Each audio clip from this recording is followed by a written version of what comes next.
जय श्री राम। जानकी माता की जय हो। जय वीर बजरंग बली हनुमान जी की जय हो। दोस्तों, कहते हैं हरि अनंत, हरि कथा अनंता। सबसे पहले श्री राम की कथा हनुमान जी ने लिखी थी, फिर महर्षि वाल्मीकि ने। वाल्मीकि राम के ही काल के ऋषि थे। उन्होंने राम और उनके जीवन को देखा था।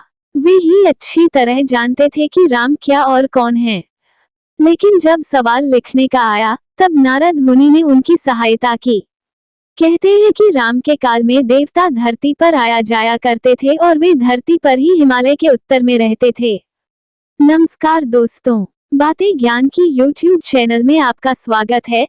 इस चैनल के द्वारा भक्ति, ईश्वर कथा, पौराणिक कथाएं, प्रेरक कहानियां और ज्ञानवर्धक कहानियों का विशेष संकलन आपको मिलेगा और आप ऐसे ही ज्ञानवर्धक वीडियो देख पाएंगे। कृपया चैनल को सब्सक्राइब करें, वीडियो को शेयर करें और अपना बहुमूल्य साथ बनाए रखें। धन्यवाद दोस्तों। रामायण के बाद राम से जुड़ी हजारों कथाएं प्रचलन में आईं और सभी में राम की कथा में थोड़े बहुत रद्दोबदल के साथ ही कुछ रामायणों में ऐसे भी प्रसंग मिलते हैं जिनका उल्लेख वाल्मीकि रामायण में नहीं मिलता है। राम की कथा को वाल्मीकि के लिखने के बाद दक्षिण भारतीय लोगों ने अलग तरीके से लिखा। दक्षिण भारतीय लोगों के जीवन में राम का बहुत महत्व है। कर्नाटक और तमिलनाडु में राम ने अपनी सेना का गठन किया था। तमिलनाडु में ही श्री राम ने रामेश्वरम ज्योतिर्लिंग की स्थापना की थी। वाल्मीकि रामायण और बाकी की रामायण में जो अंतर देखने को मिलता है वह इसलिए कि वाल्मीकि रामायण को तथ्यों और घटनाओं के आधार पर लिखा गया था, जबकि अन्य रामायण को श्रुति सुनने के आधार पर लिखा गया। जैसे बुद्ध ने अपने पूर्व जन्मों का वृतांत कहते हुए अपने शिष्यों को रामकथा सुनाई, जैसे बहुत समय बाद तुलसीदास को उनके गुरु ने सोरों क्षेत्र में रामकथा सुनाई। इसी तरह जनश्रुतियों के आधार पर हर देश ने अपनी रामायण को लिखा। रामकथा सामान्यतः बताने के लिए सुनाई जाती है। रामायणों की संख्या और पिछले 2500 या उससे भी अधिक सालों से दक्षिण तथा दक्षिण पूर्व एशिया में उनके प्रभाव का दायरा बहुत व्यापक है। जितनी भाषाओं में रामकथा पाई जाती है, उनकी फहरिस्त बनाने में ही आप थक जाएंगे। अन्नामी, बाली, बांग्ला, कंबोडियाई, चीनी, गुजराती, जावाई, कन्नड़, कश्मीरी, खोटानी, लाओसी, मलेशियाई, मराठी, ओडिया, प्राकृत, संस्कृत, संथाली, सिंगली, तमिल, तेलुगु, थाई, तिब्बती, कावी आदि हजारों भाषाओं में उस काल में और उसके बाद कृष्ण काल, बौद्ध काल में चरित रामायण में अनुवाद के कारण कई परिवर्तन होते चले गए, लेकिन मूल कथा आज भी वैसी की वैसी ही है। कवियों और साहित्यकारों ने रामायण को और रोचक बनाने के लिए उनकी मूल कथा के साथ तो छेड़छाड़ नहीं की, लेकिन उन्होंने कथा को एक अलग रूप और रंग से सज्जित कर दिया।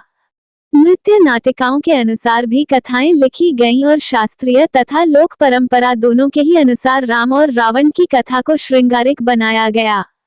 इस तरह रामायणों की संख्या और भी बढ़ जाती है। सदियों के सफर के दौरान इनमें से कुछ तो बदलाव हुआ ही होगा, लेकिन सदियों के इस सफर के कारण ही लोग इसे महज काव्य मानने की भूल और पाप करते हैं। दक्षिण और दक्षिण पूर्व एशियाई देशों और संस्कृतियों में राम और रावण के युद्ध को अलग संदर्भों में लिया गया। दक्षिण भारत, श्रीलंका, इंडोनेशिया, मलेशिया, माली आदि द्वीप राष्ट्रों में रावण की बहुत ख्याति और सम्मान था, इसलिए उक्त देशों में रामकथा को अलग तरीके से लिखा गया।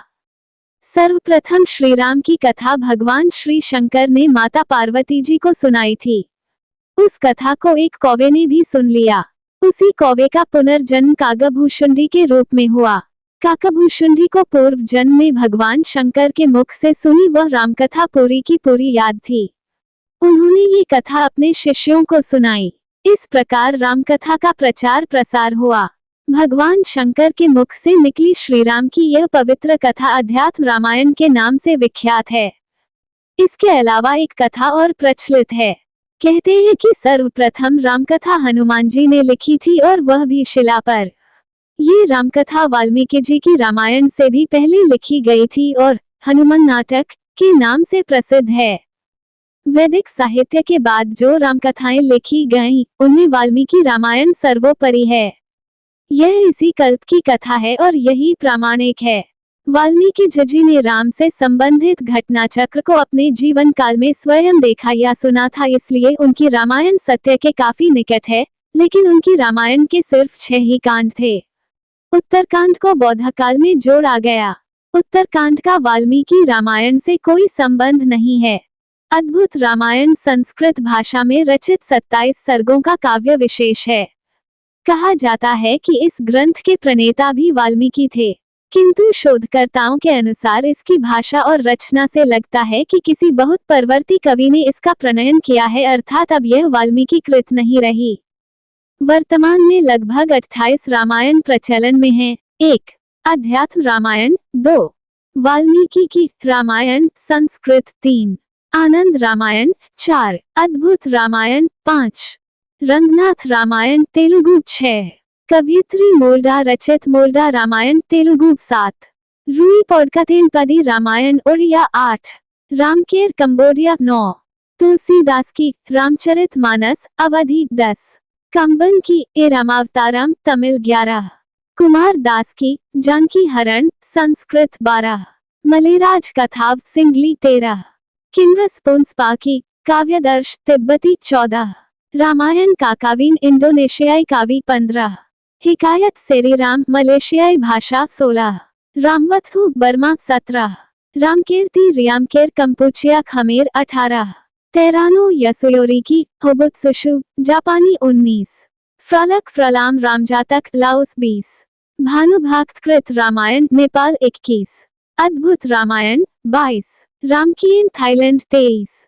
खोतानी रामायण तुर्किस्तान। 24. जीवक जातक मंगोलियाई भाषा। 25. मसीही रामायण फारसी। 26. शेख साद या सादी मसीह की दास्ताने राम व सीता। 27. महालादिया लाबन मारनव भाषा फिलीपींस। 28. दशरथ कथानम चीन आदि।